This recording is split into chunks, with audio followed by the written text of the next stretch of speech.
This video contains gratuitous use of profanity and uncomfortable pauses to compensate for lack of professionalism and original thought. Viewer discretion advised.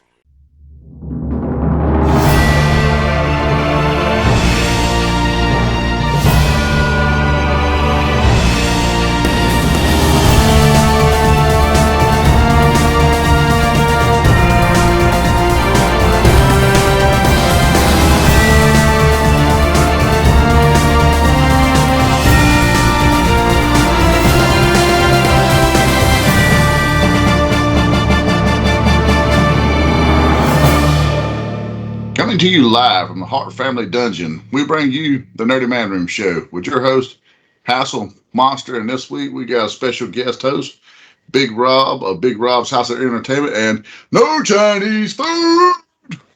Yeah, we can talk about that location you picked after a while, but we do want to send a shout out to Big Rob for coming on with us. We did have another guest planned, and unfortunately scheduling conflicts arose and we couldn't make that work. But thankfully, Big Rob was willing to step up and join in the game because we don't get him very often because of his travel schedule, much like mine. It's hard to pin him down, but he was willing to be here this week for the 1, 2, 3 count.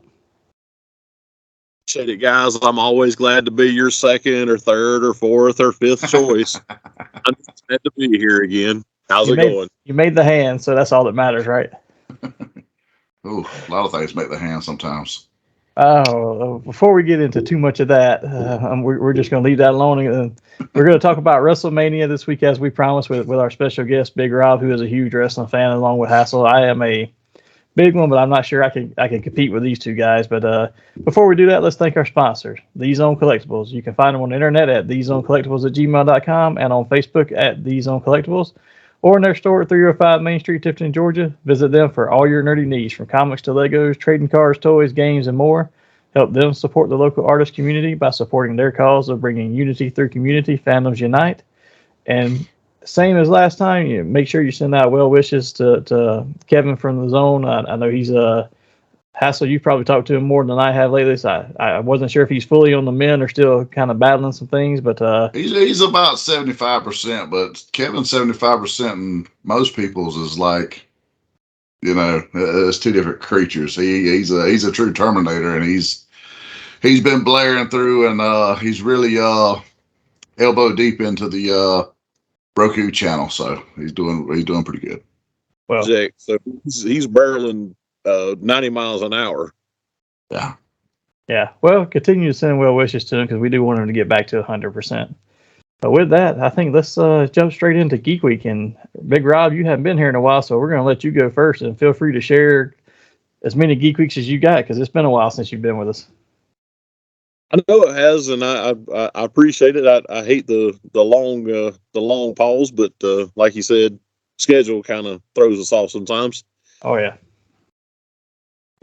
I really haven't done a ton this last week because I have been working day shift, and Big Rob is not made for day shifts.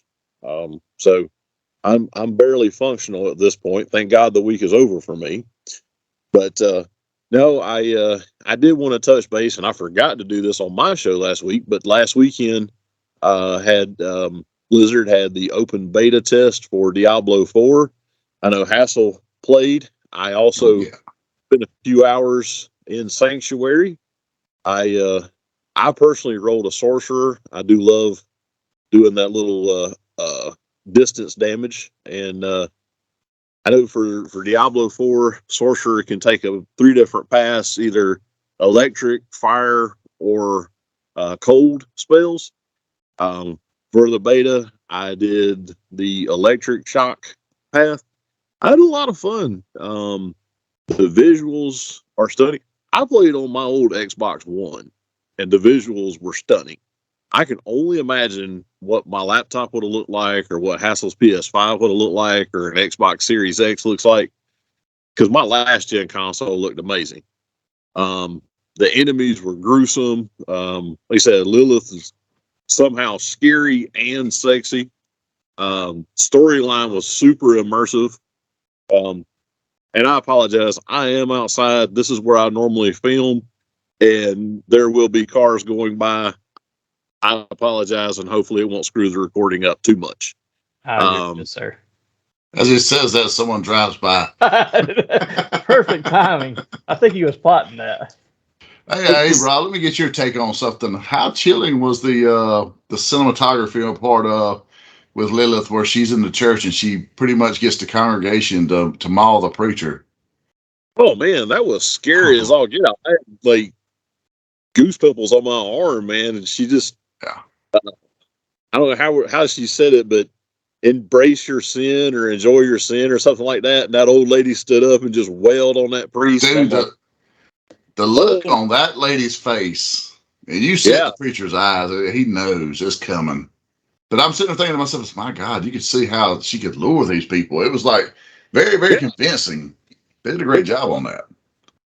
Some great voice acting, some amazing artists to capture the detail in the face and everything. I mean, that was pretty awesome. Yeah, it was great. But I had a blast. I didn't level up as much as Casey did. We talked about this. We question the validity of this. Well, I don't question the validity. I'm sure Casey did level up. I just personally, I spent a lot of time exploring what little of the world you could explore. I read journals. I looked around. I enjoyed myself. I don't consider it a race to get to level 80 or 90 or 100 as fast as possible, and I don't worry about the kill shot at the end. But I did want to bring up one thing that I read. I don't know if either one of y'all seen this or not, but during the beta test, there was a one of the overbosses that you could actually fight, and the overbosses are all designed for groups to kill him. Yeah. In other words, 4, 6, 10 people, whatever. And it does vary a little bit. If there's less people, he's a little easier. More people is a little harder. Well, this one rogue, and I don't know who it was, that all they had was their gamer handle, whatever. But apparently this one rogue managed to almost take this boss down by himself. Holy shit. Which is a big feat. And he got him down to just a sliver of life. And all of a sudden, some fool playing the necromancer waltzes in and steals the kill. Number one, that's an amazing feat to take down a world boss by yourself. Yeah. But the jackass the necromancer is to come in and kill steal at the end. I want to shake that guy's hand and buy him a beer. Dude, I haven't played online in like years. So I think the last time one I played online was maybe 2 or 3. Several of us played together. So I forgot what it's like to kind of play with somebody like that. And there was this one cat that kind of hooked up with me for a small venture, about 30 minutes or so. And we were kind of going along, mauling shit up. And I was like appreciating the help. But I kind of forgot that I was playing with someone. Like we kill a boss. The chest pops up, and I go there, scoop everything and haul ass and start running. Then it dawns on me, holy shit, I was playing with somebody. Maybe we should have split this. I was that dick. I was like, oh man. Shortly after that, I didn't see him anymore. So, yeah. Doctor, right? He learned real quick. He's like, this asshole's gonna take everything. What's bad is I downloaded it on both the Xbox Series X and the PlayStation 5 with intentions to at least try it, and then I did that on Saturday, and then we went and spent the entire day at the theater watching a couple movies, and they were long movies, so we were there for a while, and I haven't had a chance during this week with the work and everything to actually pick it up, and so I never got the chance to try it out at all. Wow. Well, that was pretty much everything I've done. I'm gonna get to the movies this week, I think. So maybe next time, either on my show or maybe I get a chance to come back, I'll be able to talk about some movies too. But that's about all I've done lately. So that's going to do it for my Geek Week, I think. Well, Hassel, what do you have to share? Well, I mean, my Hassel's review this week that dropped Wednesday pretty much covered mine. I mean, I spent my entire weekend playing WWE 2K23, where I destroyed John Cena's ass in the showcase mode. Super, super stoked about that. And I played Diablo as well. Covered both of those in that. Beyond that, I haven't done a whole lot this week. I did catch Raw Monday night to see the go home Raw, because it's leading up to WrestleMania, which we'll talk about in this week's topic. So I won't really hit on that too much. And I watched AEW last night. AEW was actually pretty decent. They had a good swerve with Bryan Danielson last night. I was even a little surprised by it. I was like, okay, didn't expect that. So it was pretty cool. All in all, the show was all right. So here we are on Thursday. I do plan on going and at some point watching John Wick 4 this weekend. I haven't been to a theater in quite a while, so that's the goal.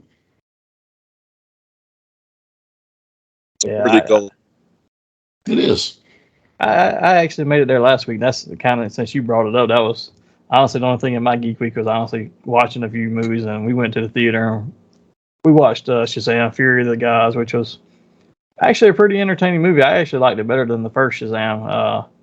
Very, very family oriented movie. I mean, is there some weak points to it? Yes. Is there some stuff that could have been better? Yeah, absolutely. But from what we've gotten so far from DC Universe movies, the two Shazam movies are a lot more fun to me than a lot of the others. I mean, the story was strong enough that it supported itself, and I enjoyed watching it.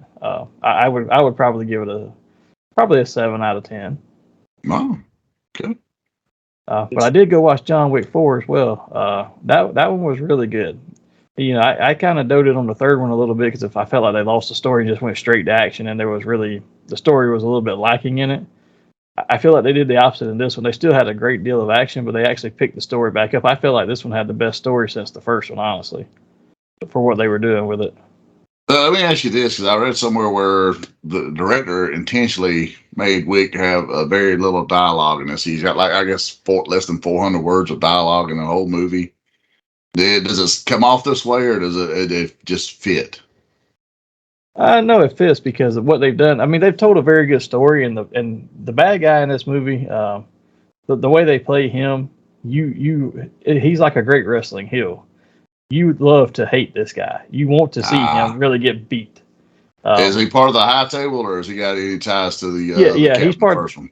He's part of the high table. He's the Grand Marquis, which is someone who gets the status from the high table to deal with some grave threat or something along those lines. I can't remember exactly how they worded it now, unfortunately, but yeah, he was very good. And then some of the other assassins they sent against John Wick and from the high table and the Grand Marquis sent after him, especially the main one played by Donnie Yen. His name is Kane. He doesn't really speak much either, but when they speak to each other, it's extremely funny because every time they see each other, it's like, "Hello, John. Hello, Kane," and then they start from there, and it's just like very little between them, but they both consider each other close friends and stuff. But they have a reason. Kane has a reason for taking the contract to kill him. So it's very much like Common in part 2.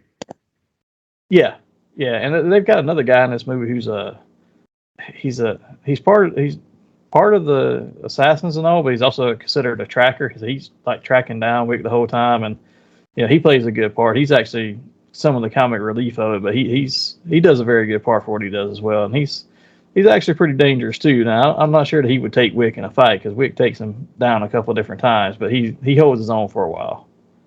Well, while staying spoiler free, I will ask this though. Please tell me that bitch from the last movie gets hers. Which one? Or is she the one that kept going, "You will give your fealty to the high table," and she's not even in it. Are you fucking kidding? I wanted this bitch dead in this movie. No, the new so she was the adjudicator. Yeah, so the adjudicator in this movie is a different person. So I don't know if they killed her off or whatever. But the adjudicator in this one is Clancy Brown. Oh, no! Come on. Yeah, you can't kill Clancy. No, he doesn't die. He doesn't die. He actually he's the adjudicator, and he actually plays straight down the middle role. But the way he plays it is perfect for what he's supposed to be, and he actually survives the entire thing. Well, see, I can deal with it if they're fair down the middle. I never even got the vibe that bitch was fair though. She was just a bitch. I mean, there's a point where he tells the Grand Marquis who wants to get more power at the high table. There's a point, without this being spoiled, he looks at him and tells him, says, "A man's grasp should not exceed his reach." Ooh. So like That he voice of his is amazing too. God. yeah, he played it perfectly for what he was supposed to be in, and Wick was very good, very well done, and I can't say that there was anything that really stood out. I mean, there's a couple things. Now there was one kill that was like the way the kill started. I wish it would have ended that way because it would have made it even cooler. But just what he used on the guy to start the fight was impressive. The fucking pencil. Who does that? It wasn't a pencil. It was much flimsier. Ooh. Ooh. Uh, Okay. but and one of the really cool ones is there was a part where he had to. I won't give away spoilers, but he has to go up against this guy, and it's this big Russian guy and all, and he looks overweight, fat, and all. And you realize I didn't realize after the movie was over who it even was, but it's Scott Adkins who does a lot of these B martial arts movies. Because this guy starts running and he's jumping around and kicking, and I'm like, he's a big fella. I'm like, how the hell? I didn't realize who he was, but I realized it must have been a suit at that point. I was like, who is this? But yeah, he actually throws down a little bit in this movie inside that fat suit, and I was like, wow, that's impressive, really. Hey, don't let the fat fool you. I'm gonna ask some of my employees. I kicked over one of their heads one day at work because they didn't think I could still do it. But hey, I still got my Taekwondo belt from when I was 10. Yeah, and apparently no child labor laws since you were able to kick over their head. Nah, he was actually he wasn't 6 foot or anything, but he was about 5'11". We'll give him that. Oh, other than I did watching strain my groin though. I will say that it kind of limped for about a day. small pains. Hey, whatever hurts, it hurts. Oh, I that was really all I did last week. This week, all I've done because I've had to go out of town for work, but it's a local out of town, so I'm driving back and forth every day, an hour each way. But what I did do was the other night I couldn't find anything to watch. I was caught up on everything, so I actually turned on just for the crap of it. I turned on the 2017 Power Rangers movie because the special's coming out, and I was like, oh, I'm gonna rewatch this just to see how it held up. But honestly, for what it was trying to be, knowing that it's a reboot and it doesn't really fully connect to the old show other than the names and the concept, and realizing Goldar was trash, but the rest of the movie actually still holds up. And if you actually watch it and can separate from it, the acting and the parts they played was actually really well. The guy who played Jason did a great job. Billy was really, really good. Actually, the girl who played certain takes on the movie I enjoyed. Yeah, but they tried to get a little too woke in a few spots, and I was not. I was fine with the liberties they took with Rita. The fact that she was a former Green Ranger, all these things they allude to. I was not cool at all with Goldar, that fucking abomination.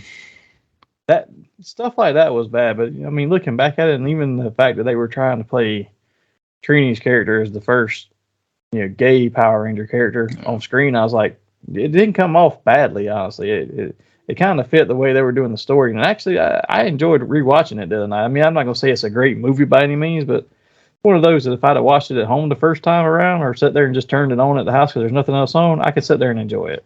They definitely went the safe route that the OG show did not by adjusting the colors of some characters. Yeah, and you got to wonder how purposeful that was, but I'm sure that was 100%. Hey, look, the OG show kind of fell into a trap here, maybe unintentionally, but they did. Oh, but with that, that's really all I had too. So if you guys are ready, we'll jump straight into our focus topic because we may be on it for a little bit. But as we said, we're going to talk WrestleMania.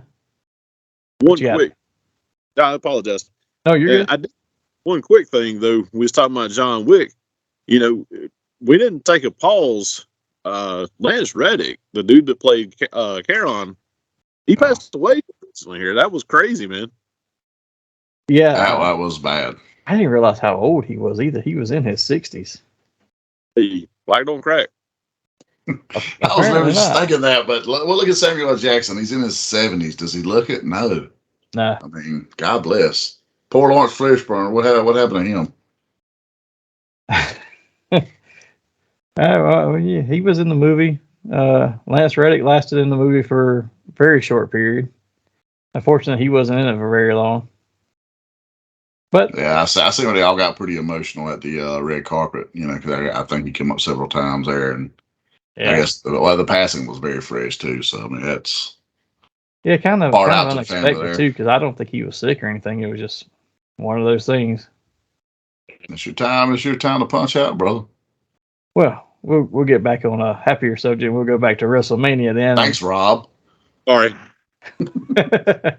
So I think what we're going to do is let's walk through the card and talk about the different matches. Hassel, so if you guys are good, I will walk us through the card and name off the matches, and then we can talk about each one as we go through it if we have anything to say. But why don't we start with night one? And I don't know the exact order of all these matches. I know what the main event's supposed to be, but the rest of the matches, I'm not sure if they fully settled on the order. But let's start with I guess this is supposed to be the new Andre the Giant Memorial thing type. That's actually on SmackDown. Yeah, but they're saying this tag team matches. They're having these two tag team four-ways. Yeah, and that's going to be like what the Andre the Giant Memorial was there for, to spotlight other talent. So on night one, you got the male version of this, and we got Braun Strowman and Ricochet versus the Street Profits versus Alpha Academy versus Viking Raiders. Nothing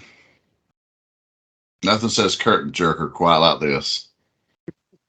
You would think they would start with something a little more, unless this is the pre-show. You would think they would start with something a little more impactful. Well, okay, is Austin Theory and Cena on night one or night two? Because whatever night they are, I know they said they're going to start the show. They're listed as the main event for night one. No, the main event for night one is the women's championship match. Not the way it's listed on the card right now. That's listed as the main event. They got the poster in the main event slot. There was something about they were going to open the show because John Cena made a post because like the last time he opened the show for the U.S. Championship, he won it. It showed like a picture of the him with the two titles. That's what I heard too. But then when I saw this, it's saying that this is the main event on the card. Okay. I'm going with the Street Profits. I'm trying to look that up while we're talking, so I'll let you guys chat about this one for a minute while I try to look this up. Well, both of these showcase matches to me, we were kind of vaguely discussing beforehand. I'm not an advocate for two nights. I am a showcase of the mortals. You make it one card, 4 hours, somewhere in the neighborhood of 8 to 10 matches. But you could have. This is 13 matches between the two nights. Could have easily took these two showcases and trashed them. These are not even main events of Monday Night Raw and SmackDown to me. But they've shit all over the Profits for quite a while, so I'm going for the Profits. I think they're going to win this. They got to get. The only way they don't get this is if Dawkins and Montez turn on each other. I see before it's all said and done. They're going to have that Sean Marty Jannetty turn. Except for Ford is going to be a face Sean, the version of this. The Marty Jannetty's going to be the heel this time, and he's Dawkins. I hate it, buddy, but you're Jannetty. Yeah, I couldn't even pick a winner because I really could care less about any of these, to be perfectly honest. Well, just for the sake of I enjoy watching some of them, but one. I don't see this as a WrestleMania match. If I got to choose, I'd probably say Street Profits just because that's the only team they really seem to push out of these. Rob, I don't know if you got an opinion on it. No, I mean, I'm going to agree with you guys. I think the Street Profits are going to win. And honestly, I enjoy some of their work. They're great characters. I don't care about this match.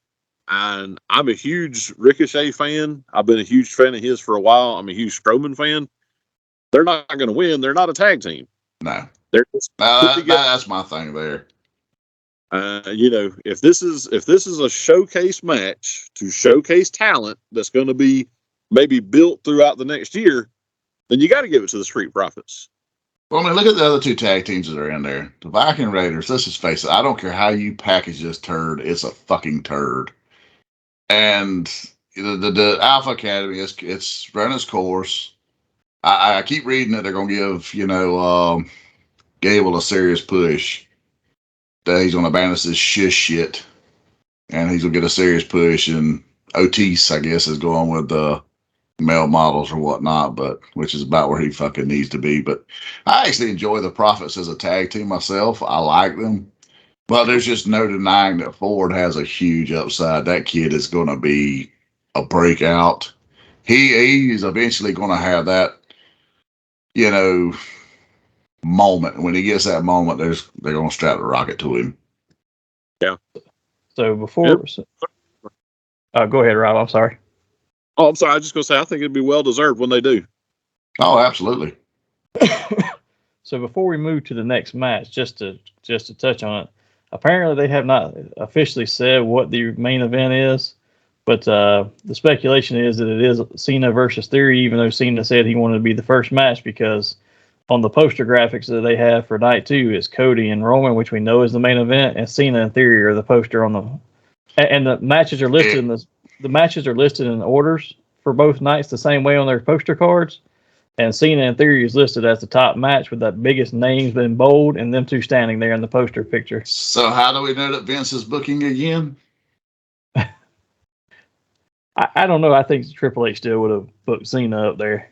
To me, I mean, okay, you need to showcase the women on night 1. I mean, the winner of the Women's Royal Rumble, she deserves the main event.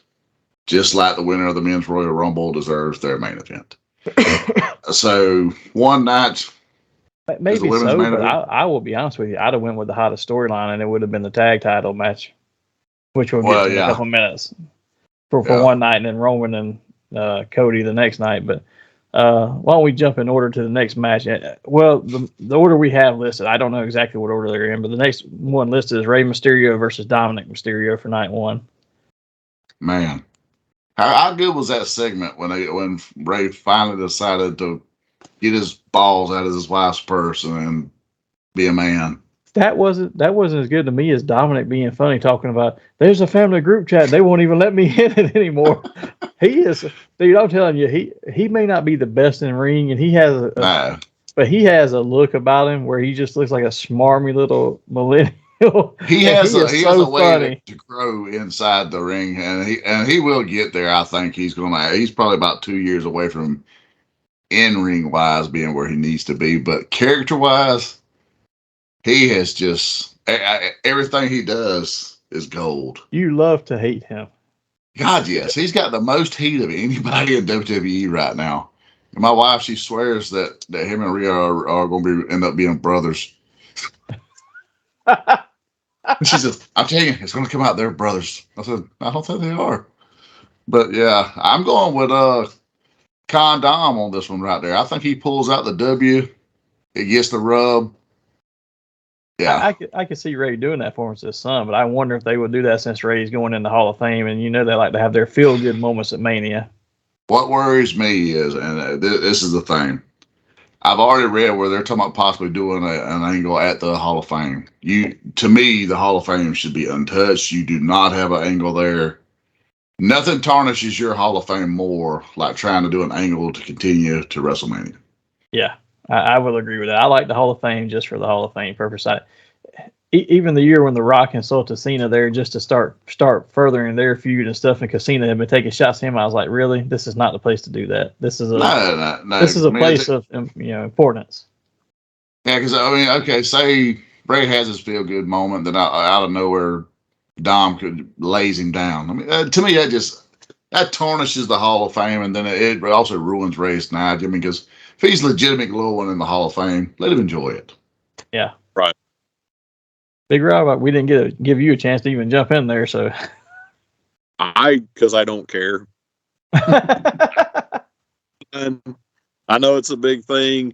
I was entertained by it for the first, few weeks, but honestly, if Rey Mysterio was a really good father, he'd have beat the shit out of that kid about 3 months ago. It's all would have been over with. So, did you see where CM Punk told him he wanted to hit him about 13 years ago? I did see that. I'm gonna give Ray the win on this one for myself, but that's just me. Yeah, I'm in the same boat with you, Rob. Let's move to the next. We'll be able to announce the winner of these choosings next week. Oh, are you keeping track of them? Because I am not. I'm writing them down right now, brother. All right. So I guess this is our March Madness in the month of April. Next match: Seth Rollins versus Logan Paul. This is the one that this is a bathroom break match for me. I think they're going to wind up actually having a really good match. And I just hate both of them. If there's some way that these two could maybe both lose, if they could both perish, I'm more than fine. It kills me. Seth Rollins is such an amazing talent. And when he was the architect and things like this, I dug the character. I loved it. Every time he laughs, I want to punch him in the fucking face. Who is the heel in this match? Because Paul is just as damn hateable. There's nothing about either one of them brothers that are likable. No, now I think it'll be great in the ring, but I don't care about Logan Paul at all or him being there. And I think he does pretty good in the ring, but at the same time, he's a celebrity who wants to get into something else to make more money, so I could take him or leave him. Seth Rollins is great in the ring, but this Joker gimmick of his just annoys the bloody heck out of me. Like I cannot stand to hear him talk and cackle at the same time. It doesn't work. It's kind of cool, the little interest he has. You can feel the fans get into it, and I'm fine with that. But you don't have to do this little stupid ass laugh and just his outfits. Oh man, I want to fuck him up. I want to fuck him up bad. But I'm going with Seth for the W. All right, Rob's trying to get a word in, so he's going to overtake you here. I completely disagree. It took me a little bit to get into it. I love Seth Rollins this way. I honestly am a huge fan. The more annoying he is, the happier I am. And maybe that's just because of who I am. I like to be that guy. Maybe that's why I like it. But I love it. And if you've seen some of my after action, I don't remember the last time Logan Paul fought. I just blasted that idiot on my show. I still don't like him. He's still just a YouTube dipshit, just like us three. I don't care. So I'm giving Rollins the win, and I'm a fan all day long.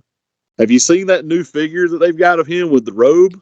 That actually looks good. The Ultimates figure, it looks really good. I was kind of curious what they were going to do to make that an Ultimate, because typically Ultimates come with accessories and the works. And for the longest time, the sculpt on the show was just a basic Seth Rollins. I was like, what the hell? But then when they put the finished product out today, it did look great. As far as winner for this one, I'm gonna lean towards Seth. Part of me fears Logan Paul is gonna win it, but they've let Logan get the upper hand so many times on TV that I'm like, maybe Seth is gonna pull it out at this point. Were it not for that, I would have totally went with Paul. Even with it being his last match, just because of the celebrity and how they typically do those. But he is if at this point, Seth, he needs a W. Yeah. Not just because of how weak he's been booked in this entire thing, but he's been toting L's in big matches for quite a while now. Well, for a year. I mean, it started just before Mania last year when Cody put the L on him. And there was no problem with him losing to Cody because those matches were some of the best on the shows, the three that they had. But after that, he's been losing, and most of them have been. I like Austin Theory personally. I think he's going to grow into something more, and I think he's a good heel. But at the same time, I think that Seth Rollins losing to him every other week did nothing for Seth, and it didn't really build Theory up either at that point. No, at this point, Seth needs a serious run, a string of wins to where he puts a polish on somebody. So I will say our listeners don't know this, but Big Rob has a pair of them big red boots under that table he's sitting with. That was bad. Let's just move on to the next match. We got Becky Lynch, Lita, Trish Stratus versus Damage Control. And the winner of this match is Mr. Wee Wee. Oh, yes, sir. All women in this match. I'm going for Team Extreme on this right here. I think Team 2000 wins. Yeah. I don't think they do. I think Trish turns on them. Really? Well, look at it this way. Becky Lynch and Lita have been getting this push. They got these tag titles, and they didn't bring Trish out for a lot of stuff, and then she's come out and she's gotten jumped by Damage Control for joining in and helping them. I think she turns on them and says that Damage Control is the better option. It wouldn't be the first time she made a heel turn at WrestleMania. That's true. That's Chris Jericho. I'm going to go with Damage Control winning. Okay. I mean, I'm also worried they're going to break them up, which they're not great together, but I like Bayley. I'm a fan of Bayley. I am not a fan of the two little morons with her. But her hangers on. Neither one of them girls can wrestle. I'm sorry. They're shit in the ring. And they're not even really good to look at. But they're shit in the ring. Like, they botch every fucking thing. And then that one, the Japanese girl, her facial expressions. Yeah. They're at every fucking segment. It's like, you're a domestic dispute waiting to happen. I will say I do not like that. It was Dakota Kai. I cannot stand her finishing move, that scorpion kick, where she's supposed to do like a half a cartwheel and kick him in the head. I'm like, how do you make sure that even hits anybody? Bayley has got to be They got to stand still for that move to hit. Yeah, Bayley's got to be a saint for saying, I'll take these two idiots and make them something. And she did. God bless her.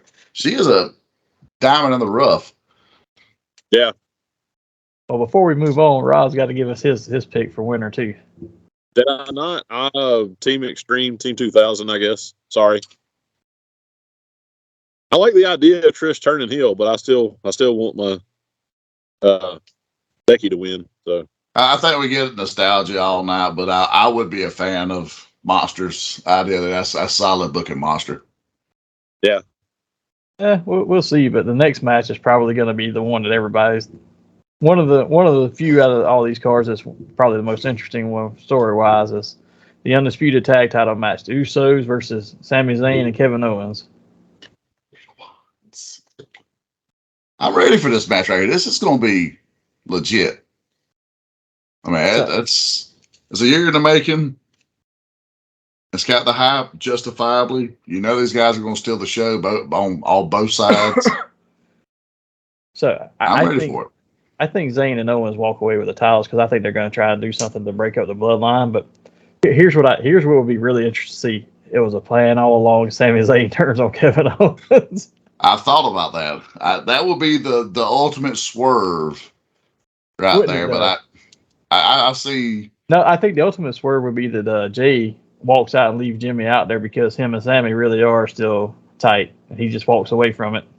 So I don't see him turning on him, but walking away, I can see him doing. I got KO and Zayn myself for the win. I think they're going to do it. They're going to pull it off. It's time. And I think before the weekend is over, Jay does turn face, though.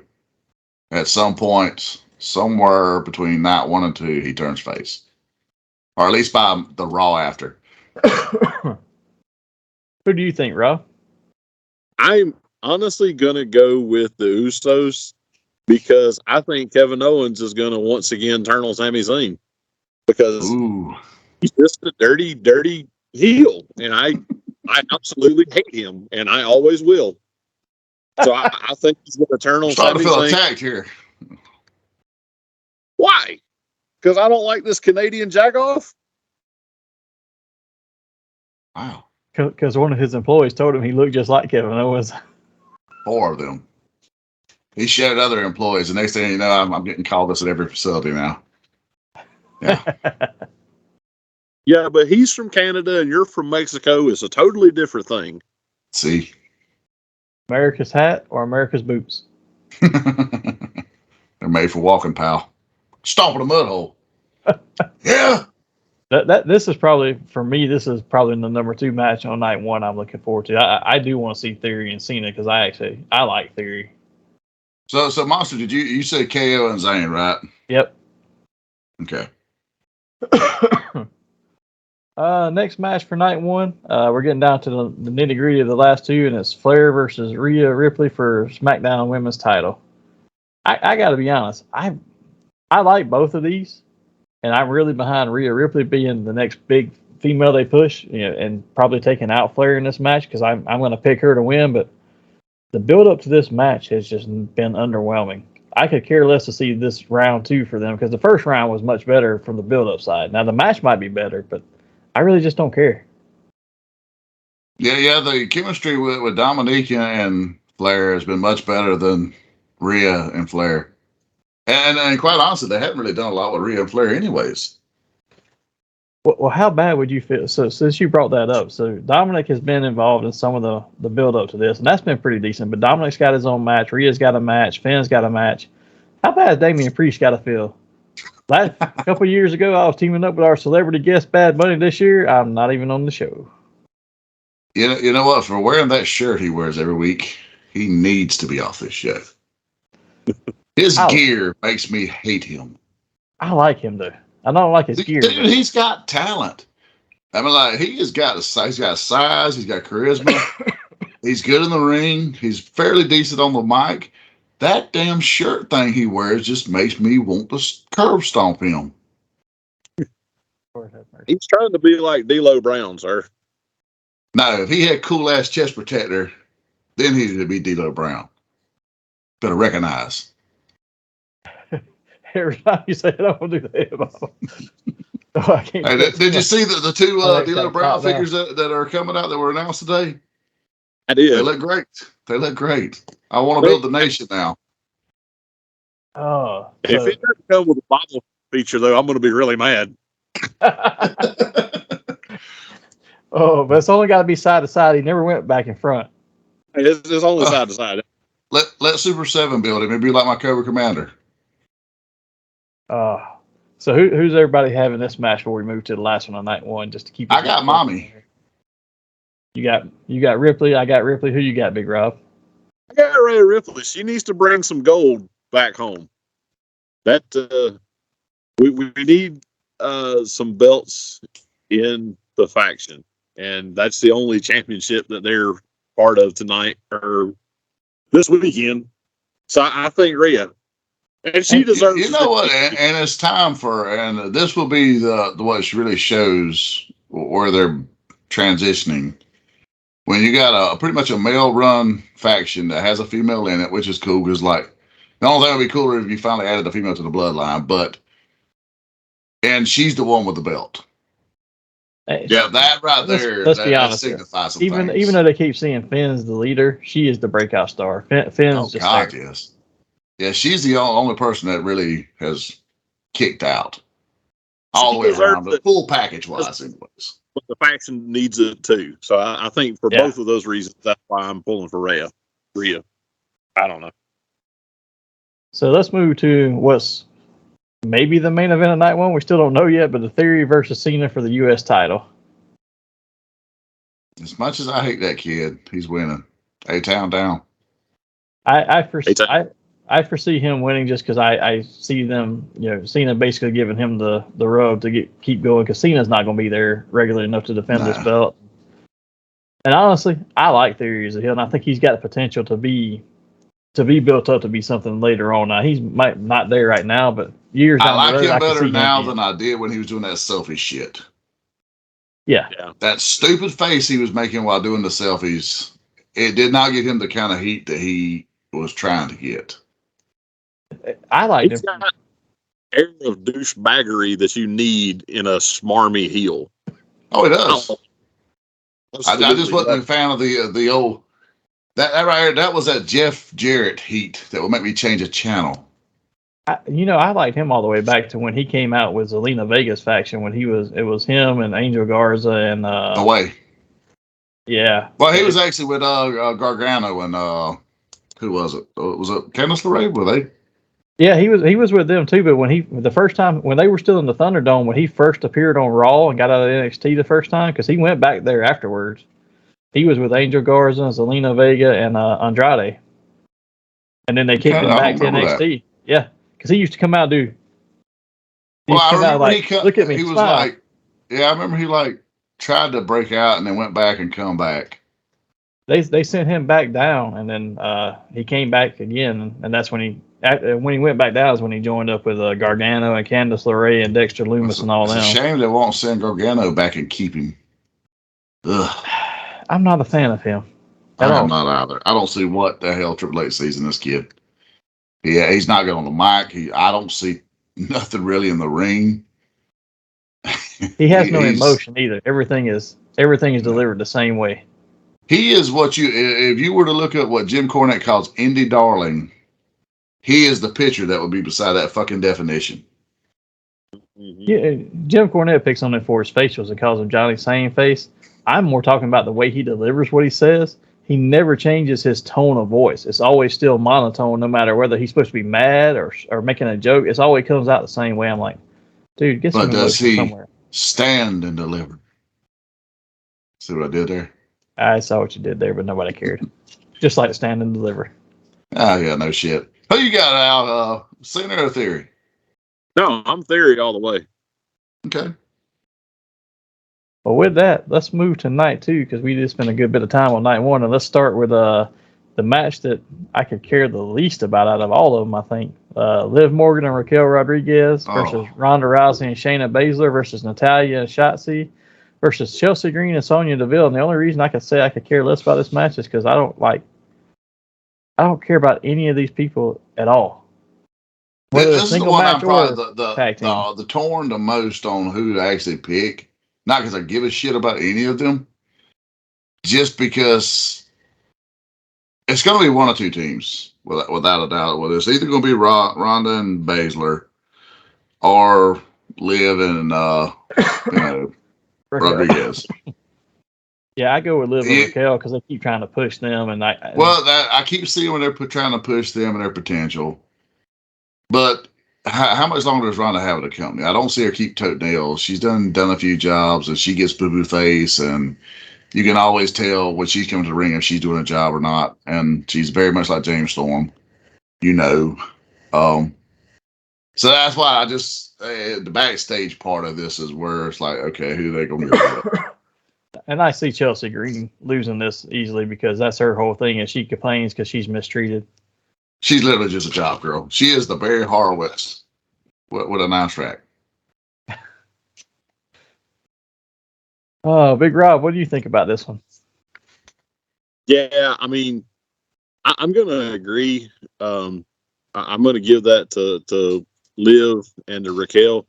I got to say, I really enjoy Raquel. I don't know that she's ready for the main roster yet, but this chick is super strong. She's good in the ring. I don't know how she is on the mic. I've never seen an interview with her, but I think like within the next maybe 2 years, I think she could be a real asset. She was better in NXT, and I don't really follow NXT very much, but I will say she was a heel in NXT. She done much better than this. She's over pushed as a face. And I don't say over pushed. It's a super fake niceness, I guess, is what you come. Yeah, she is a heel, absolutely. She's the modern day China. She is built for this, and she does great in the ring. But good Lord, don't hand that girl a microphone. No. She is terrible on the microphone right now. She needs so much more work. She's an advocate that needs a mouthpiece. Like if you actually had, a Paul Heyman type character to put with her, you would have a featured attraction for the females division. Let Chelsea Green hire her to be her bodyguard. Let Chelsea Green do the talking and put Raquel in the ring. I'm watching that all day. I was going to say Zelina Vega with her and do the same thing. She'd be Selena's bodyguard. I'd watch that. I know they're not even on the card, but that little group that Selena is with is actually starting to kick off. I'm really digging that one to, what's his name? Shit. I can't remember their names, but I know who you're talking about. But I've seen them a couple times. The one with the poncho that keeps coming out here to, save Ray. I'm actually starting to become a fan of this cat.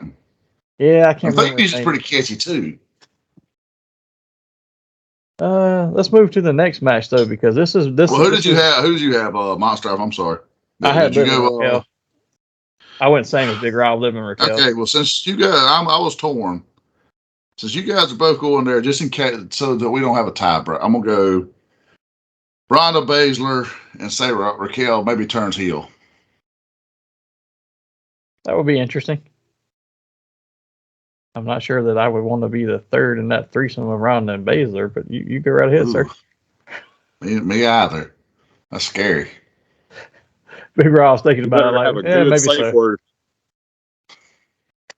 I'm thinking about safe word, okay? Don't say banana because they might show you something. Well, there's no safe word for the stinker of this next match, but Brock Lesnar versus Almost. Oh, yes, dude. I call him Almost because he's almost a wrestler. Ooh, this is going to be awful. You know what this reminds me of? Undertaker and Jack Gonzalez. That's a perfect analogy. That is what, dude. They're trying so hard to push Almost as Brock Lesnar calls him. This dude is so awkward. You don't realize how great AJ Styles was at masking his inabilities in the ring until he doesn't have AJ to lean on. Like him and Brock, every altercation they have had is awkward. They don't flow well together. You can see botches. Like every time he tries to like clothesline him over the top rope, or it just comes off god awful. I fear so bad they're going to let Almost win this, but I'm going to stick I'm going to hitch my cart to Lesnar winning because I'm hoping that he does. Even though I'm not a Lesnar fan per se, I don't want to see Almost win this. I got Almost. Just because you keep reading this is probably Lesnar's final match that he's retired and he's done. So I think he has to do the honors on the way out the door. He's definitely took enough through the years. It's time to give. I was really hoping that you were going to say that both of you are going to say Brock, and I was going to take Almost just so I could be different. But now you guys have went and split it. But now, if this is Brock Lesnar's last match, I'm going to go Brock. And I don't like either one of these. I will be in the bathroom during this match taking a leak. Somebody else can let me know who won, or I'll check the instant replays. But you want my words? This will be all over Botchamania by Monday. All over it. I don't know that tag team match with the women. The way Shotzi is, and when she gets into a big mound of people, like her Royal Rumble appearances, she is so bad. She is fucking terrible. I'm just hoping Natalya shows up with some really hot attire. Let's move to the next match. Hell in a Cell, Edge versus Finn Balor. This is going to be a show stealer right here. And did you guys see where the original Hell in a Cell is coming back? They're doing away with that red abomination. It's hard to see through that red one. It messes with your eyes. Yes. It's very off-putting. It's not visually... It doesn't draw you in visually like the cage. Like staring at one of those 3D puzzles. I can't see the picture. Where's the sailboat? It's a fucking scooter. What was it? What was the one in the Mallrats? Wasn't a sailboat? Yeah, that's just what it was. Because that guy said it's a scooter. He said it's a sailboat, dumbass. He said it's what a scooter is, and then he gets pissed off because he couldn't see it. Yeah. This is going to be great. The entrances will be spectacular. These will be the best entrances. Gangrel might possibly be part of a brood entrance for Edge. I'm super pumped about that. And the Demon, just every time he's there, that's very, very visually cool. Oh, wait. Let's not say that every time, because remember when God beat him and broke the rope for Roman? Oh. You tried to block it out, didn't you? I did. I almost had successfully done this monster. Like a steel trap. Oh yeah, it's I don't. Here's my take on this match. I would like to see if this is Edge getting out of there, then I don't have a problem with him winning it. If you're trying to put the Judgment Day over, I would prefer to see the Demon win. But at the end of the day, I'm so sick of seeing Edge versus Judgment Day. It's been going on for like almost a year at this point. I'm like, just stop. Move on. Pick it up with somebody else. Let them fight somebody else. As far as winner, I'm going to go with the Demon just because I'm hoping they give him the rub and keep moving them forward. I'm not sure how you play the Demon, though, because the Demon was always more of a, even though it's a demon, he was the babyface character. So how was... That was what the spooky part of this right here. It was our head scratcher to me because it's like he was the ultimate baby face, and he was undefeated for the longest time. I think he only has one loss now. So, I mean, Edge doesn't need the win, but to have some finality to the feud, he almost has to win. But I got Demon. I have been a member of the Rated Army for too many years to pick anybody but Edge. I'm sorry. If you'd win against Edge, I would almost disown you, Big Rob, because I know you're an Edge head. But I'm like you guys. This is the match for me. Almost more than the title match at the end of the night. This is I am anticipating this. The video package where Edge called out the demon, and then when Finn Balor responded and told him that the demon's always here, dude, that was cool. That was cool. That was cool. So I'm really looking forward to this. The entrances, I mean, pop your popcorn, put your seat backs up, get you a Coke, because this is going to be good stuff. I think the best way for this to have a finish and actually have some finality to it with Edge losing, Demon wins, but there is a sign of respect at the end and they go their separate ways. I don't know how you have him give him a sign of respect, though, with the way the Judgment Day has been and the way they continue to be. I mean, unless he's going to break off from them. Well, when he's in the cage by himself and it's the Demon, if you have one hell of a match, and Edge has done already said, I'm not just going to take thumbtacks for he said, I'm not going to just take thumbtacks for the hell of it, or a flaming table for the hell of it. It's got to be a WrestleMania moment, and I don't got many WrestleMania moments left. So I don't know. I see him having a hell of a war, and at the end of it, there's kind of the Hogan Rock sign of respect. Even though one had to lose, you show your respect and you go your separate ways. So they don't team up the next night. But with I that, was going to say, I think Edge wins, and the Demon acknowledges that Edge has been the leader of the Judgment Day all along. Even after they kicked him out, he was still teaching them. So. The only way I'm a fan of that is if Finn gets a serious solo babyface push. he needs it. But let's talk about somebody else that they're pushing pretty hard right now. And this next match is Intercontinental title, Gunther versus Drew McIntyre versus Sheamus. And they are pushing Gunther to the ends of the earth, so I see him winning this match. Oh, yeah. I literally got it down. 4 out of 6 champions retain. Anyways, yeah, Gunther all day for me. Honestly, the rest of this match, I haven't even really watched the build-up other than Drew and Sheamus. Two weeks ago were best of friends, and he was joining the Brawling Brutes, and now they're fighting again. So I'm like, really? They've already gone this route once. I'm tired of seeing it. Yeah, I'm tired of banger after banger after banger because they're not really bangers of a match. I mean, I'm actually somewhat impressed. Brothers? No. That night they called them that, and then they were like, "We can't." They realized real quick, it's like, ooh. Yeah, they realized that was a bad choice on that one. Yeah, I'm actually a fan of Gunther. I'm digging the character. He kind of earned my respect at the Royal Rumble, and plus he's very much of a tradition. He reminds me. He reminds me of like a if Harley Race was taller, is what he kind of reminds me of. I like him, and I like the faction he's with because of the way they do all their stuff. The only thing I wish they do is change his name back to Walter. Yeah, this Gunther name is bad. Yeah, I'm not a big fan of the repackaged name. I didn't understand it. Everybody knew him as Walter. They accepted it or related to it or whatever, however you want to word it. So let him be Walter. Well, I know you and I both said Gunther. Big Rob, who did you have in this one?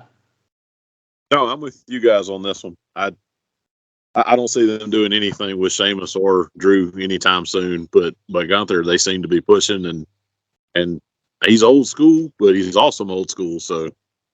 And this gives him that next level push he needs. That's a hell of a rub for him to beat 2 former world champions. Which is what the Intercontinental title's for. Somebody figured it out. I know, right? They're finally using it for what it's supposed to be. Speaking of 2 champions, we've got 2 championship matches left to cover. The first one being the Raw Women's title, Bianca Belair versus Asuka. I'm going to stick with Bianca on this. I don't think Asuka's going to take it, but at the same time, while I like Bianca, I don't really care about watching her wrestle Asuka. And I like Asuka's new character a little bit better than what she has been, but at the same time, I'm just not. I don't have any feelings about it. I'm going with Muta Jr. I love Bianca Belair and I love Asuka, but I really think with the new attitude, I think it's time for the Empress of Tomorrow to get a title run. Bianca's held it for a while. She's a legitimate champion. Yeah, she's Mania to Mania at this point. Yeah, let Asuka win the title, and then let them do a little bit of a feud for a little while. I don't need it till next Mania or anything, but I give her a couple of months to fight it back. But I think Asuka needs a title run. It's time. It adds validity to the new character. Now, would I like to see Belair win it back by maybe SummerSlam? Sure. But I'd like to see Asuka get it and keep it to SummerSlam. I want her to lose it back at Backlash, but if she keeps it till SummerSlam? Backlash is too soon. I don't want to see anyone against any championship lose their damn title by Backlash. That is shitty late 90s booking. Let's get away from that. Right. Well, in our final match, undisputed title, Cody Rhodes versus Roman Reigns. Dude, I know, Monster, you're not a Cody fan. I know this. But dude, he has been cutting some stellar fucking promos every week. Twice a week. I mean, he's hitting them on Raw and SmackDown. The altercations with him and Heyman are gold. Him and Roman's been gold. I mean, Roman is next level. He's a superstar. And I didn't realize this until today when I sent you the picture, Monster. He is the first person to defend at 3 consecutive Manias, not only defend the title, but be one consecutive run. Wow. Even Hogan didn't do that. So I will say that on a personal level, do I care for Cody Rhodes as much? No. Do I think he's done much better since he's come back here and come back to WWE from where he was in AEW and his promos and stuff? By far. Is he much better in the ring? Yeah, actually, I enjoy him in the ring. He actually puts on a good show, except for everything he wants to do where he bounces off the ropes to do a Cody cutter or 4 or 5 other moves that he has, because he's so slow to get on the rope and bounce off. That person just has to stand there like, when are you going to get here? And you see them just stand there. Sometimes his timing is better than others. I will say I've seen some that's just seamless and flawless. But who did he wrestle Monday night? Solo. And that one there, I noticed that as well. It was like, shit. The timing was awful between. And I don't know if it's just the chemistry between the two of them. Because some people, it seems to be a little more seamless than others. Him and Rollins, it was pretty seamless, but like him and anybody he's fought out of the Bloodline or even some of his later matches, more recent matches. But he's kind of had some ham and eggers he's been in the ring with too. Now I mean, he's been there with. He did pretty decent with Gable, because Gable actually is athletic. But when you give him somebody who's not quite as athletic, but just a bigger or stronger person, he doesn't do those as well. Well, you got to look at what he was used to in AEW. He was used to a younger, more athletic ballerina type, match. That's what he's become accustomed to. So he needs somebody that can feed him, and I think Roman will feed him well, actually. But Solo stood there and just wobbled around while he waited on him. Are you going to bounce? Solo is going to be something. He's not quite there yet. When Cody told him, "Hey, you're not ready," he's right. He's not ready. He's probably a good solid year away from being where he needs to be. Now, a year from now, I think he's going to be a very much Umaga threat. And it's a crown that kid's not got some kind of match on Mania. If you're going to do 2 fucking nights, put him in there somewhere, showcase him. But as much as I don't like Cody personally, and it's not that I don't like, I just don't care for him as much as he gets hyped up, I guess is more my thing. But I do think Cody comes out winning this because they've got to do something with the storyline to kind of basically for him to end the story the way he wants to or whatever. But I'm going to be honest, I don't see him being a true threat to Roman Reigns. I don't see him holding it long term. I think this is going to be he loses it by SummerSlam. I think he wins it and he loses it by SummerSlam.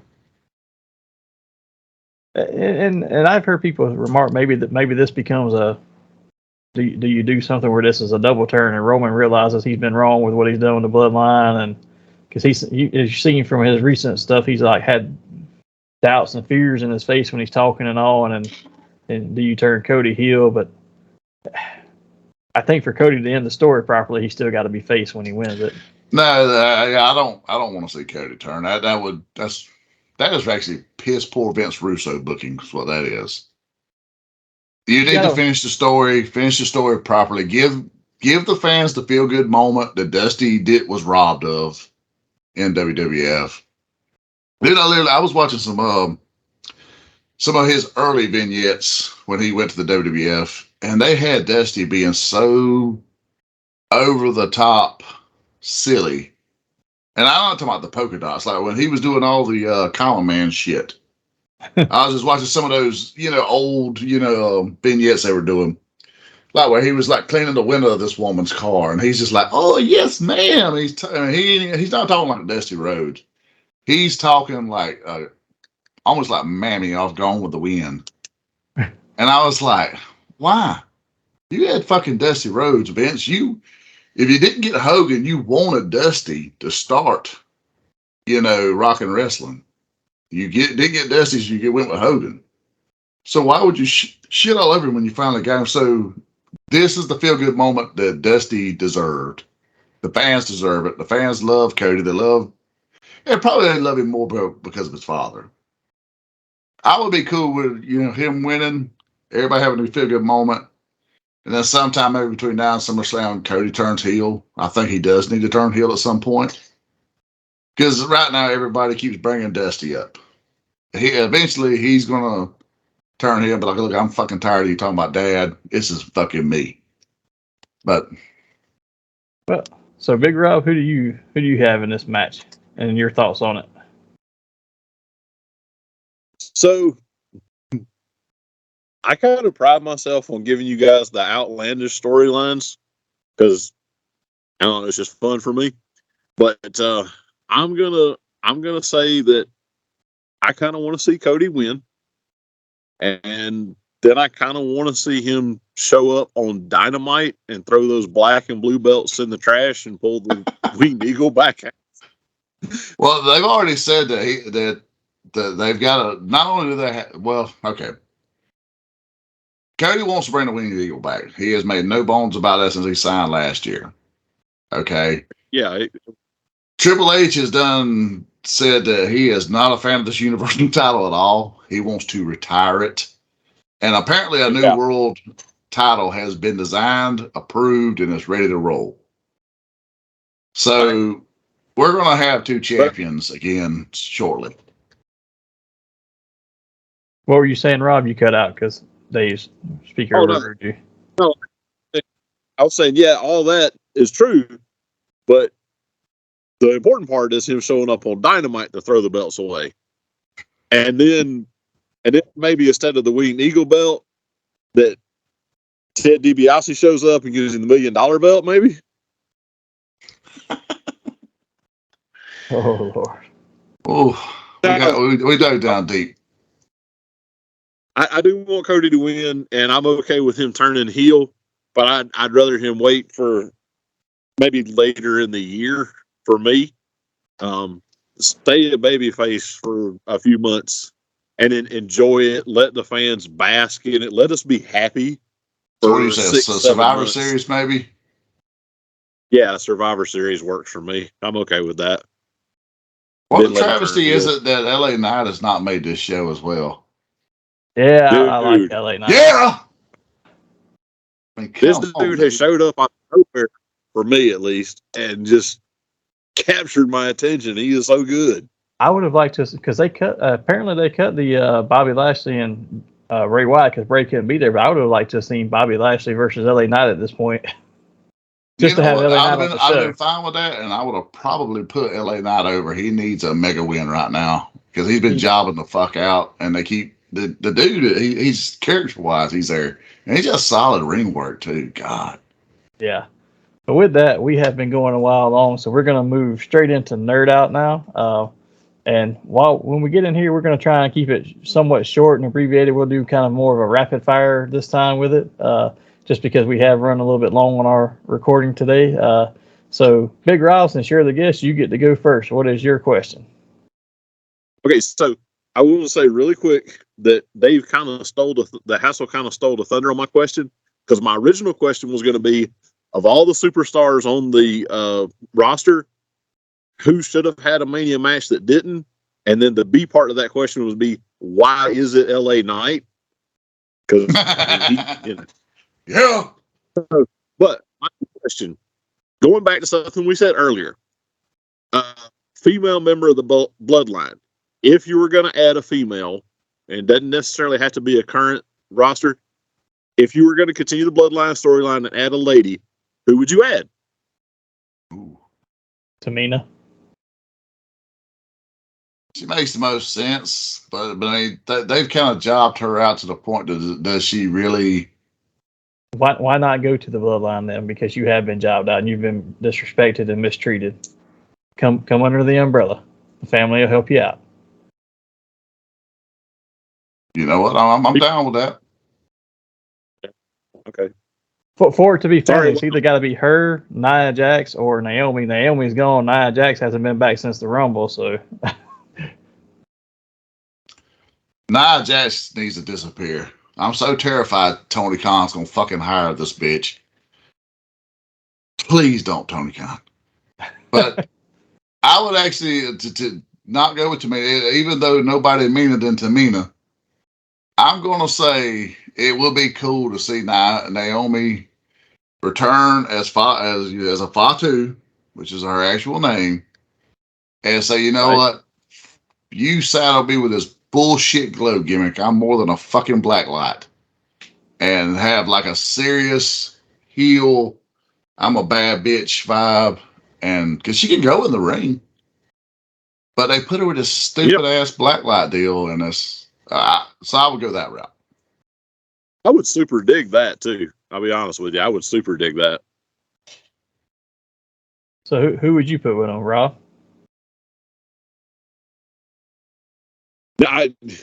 Sadly, I'd kind of had thought of your idea of Tamina would been that was who I was thinking of, to be honest.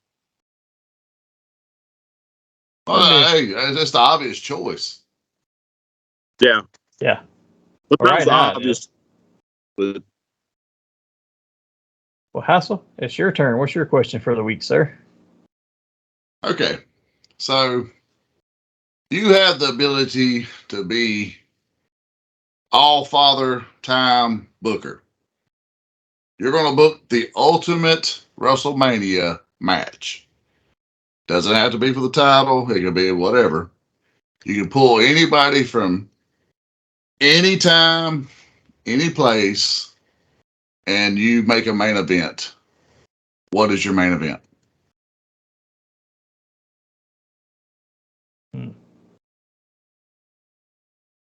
I'm gonna let Big Rob answer first because I gotta think about that.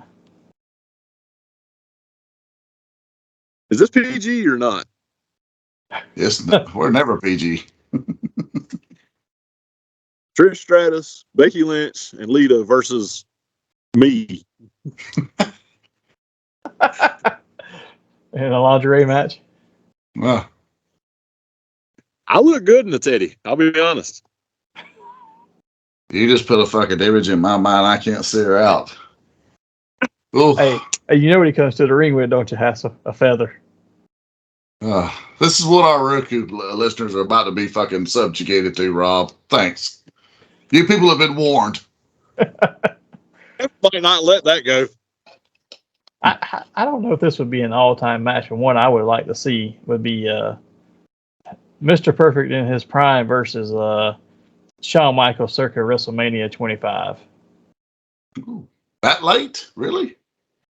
Man, he was much more athletic younger, but he was very much more with the story, I think, by that point. Other than maybe him and Razor in the latter. His psychology was possibly a little better, but in that area, I'll give you that. It's pretty damn good, actually. I'd like to watch that. So what you as got? much as I want to do like all fanboys and say Taker Sting, I'm not going to do that. but I did go for extra credit, and I have two. One of them does have you can't have the fucking Ultimate WrestleMania match without The Undertaker. I would like to see The Undertaker versus Hall of Fame inductee this year, The Great Muta. Them two, I've always said this would have been a fucking amazing feud in the 90s. I wouldn't have cared to see it, say 2005 or later, but maybe somewhere in the neighborhood of 94 to 98. Them two, that's money, dude. That right there. Woo. How about the Brothers of Destruction versus Sting and Muta? Oh, shit, you just put wood in my pencil. Wow. So that's the way to go right there. I like that. I'm a big fan of that right there.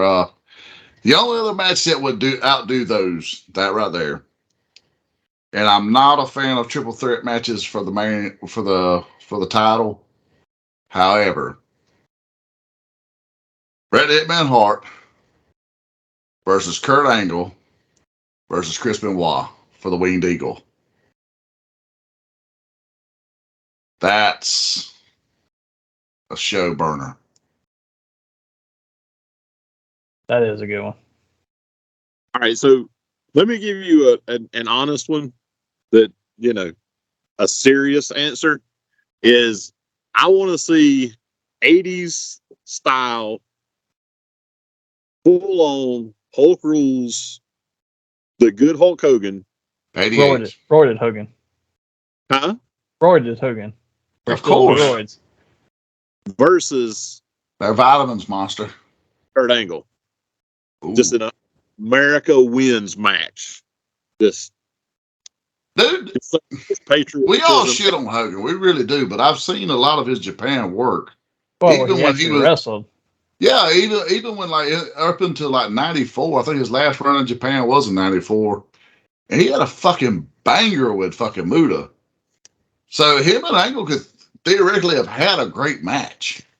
Did you notice too? And I don't know if it was just because he had to when he was there, but for one, when he was in Japan, he would actually do more wrestling moves. But for two, he did them at a faster pace than any move he did in the U.S. Mm-hmm.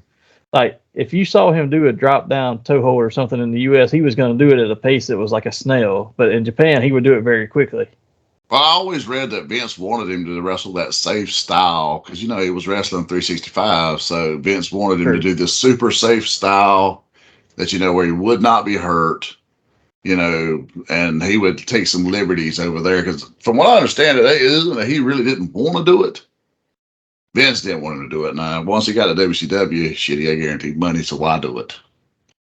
Well, moving on from that, I'll shoot you my question now. So, personal favorite, what is your personal favorite WrestleMania match so far? From any year? Any year, and just whichever one you think from any WrestleMania up to this point, because we haven't seen this year's. What's been your personal favorite match? Doesn't mean it has to be the best match on the card, but the one that you enjoy the most and you think about the most when you think WrestleMania. Ooh, I'm gonna toss that over to you, Rob. Right now, and this may change, and this is more personal than anything. In Orlando, you and I were there.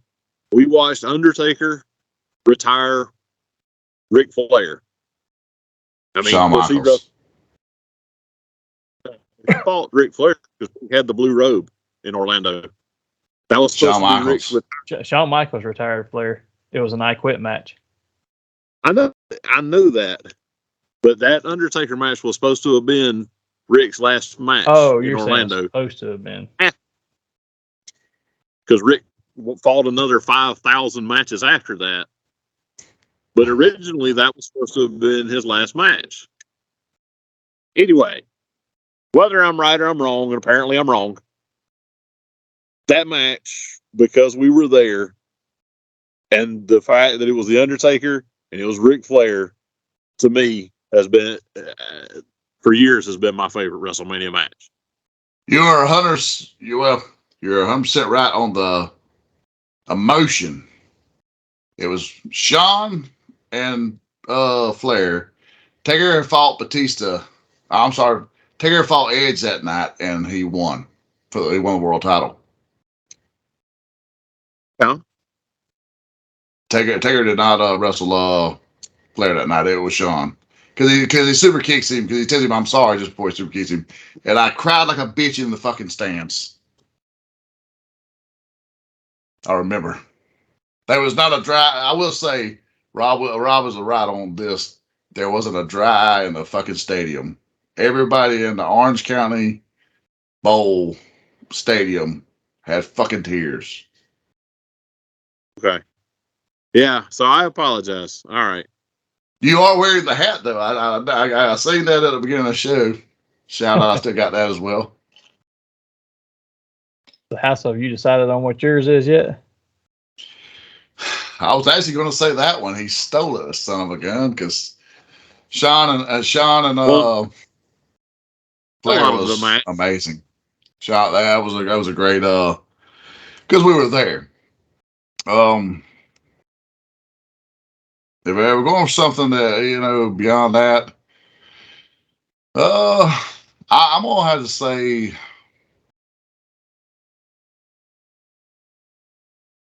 probably WrestleMania 10, Owen and Brett. That is a criminally underrated match. Brett loses to Owen. It's got great psychology. Was it one fall? Yep. One fall. I see what you did there. If I wasn't gonna do that, I'd say Brett and Austin, the double turn. That was a good one. I have to go with Michaels and Taker at WrestleMania 25 just for the story element of it. I mean, the psychology in the story they told was I don't know, that was dead on to me. The first or second one? The first one, 25. Okay. 26 was the second one. Okay, I couldn't remember those. Yeah, I had to look at it too because I remember the match, but because that's the one where he comes down wearing the white jacket and everything from above, and Taker comes up from the bottom of the stage. Yeah, that was actually a really good entrance and just great psychology between the two. You started with the entrance and it went from there. Yeah. Yeah, I don't think it's necessarily the best match ever from a perspective of in the ring. Now, it was great in the ring, but I won't say it's better than. It's hard to say it's better than some of the others, like a Savage and Steamboat type of thing. But I don't know, the psychology and the story part of it just fed into it so much that it didn't matter what moves they were really doing to me at that point. I was like, this is entertaining to watch. Yeah, also to give another little bit of backsplash to Taker's entrance from the year Rob was talking about. He burned up some fans that year. Thank God it wasn't us. We were closer to the ring. Hey, honorable mention. What about Undertaker and Triple H at WrestleMania 17? That was a hell of a match. You talking about Big Evil versus Triple H or Big Evil? I can't remember. Yeah, well, it was Undertaker. He was doing the Big Evil gimmick then, I think. Might have been. I don't remember on that one. Their first bout at WrestleMania, he was still doing the biker shit. The one we went to in Atlanta, that was a great match too, though. Yeah. I don't know. That was Edge's last match. That kind of made me sad. So we were there for two. I didn't really think about that, but we were there for Edge's last match. Holy shit! Flair and Edge. Then the bastards both come back. Yeah. Flair Thank God Alberto back. But for anybody out there who wants to expand on our answers more or share yours, please feel free to do so in the comments. We'd love to hear your take on what your favorite match is as well as all the other questions we asked. And I'm excited to say what I was going to repeat all of them, but honestly, my brain can't remember them at this point because it's been a long day. But with that, it's about time for us to get out of here. But before we do, let's give some shout out to some of our friends. First off, we got Mr. Daniel Garcia, creator of Zyber Ronin. You can find him on Facebook at Daniel Garcia and on Instagram at D Garcia Comics, where you can check out all the news on the upcoming release for that. Don't forget to check our friend Mr. Wes Hartman, comic creator of DC and Marvel renown, and of course he's got his own studio, Cosmic Roots, with series like Savage Sasqanaut, which I keep saying right, and Hasper keeps telling me it's wrong because he can't say it. I still fuck it up.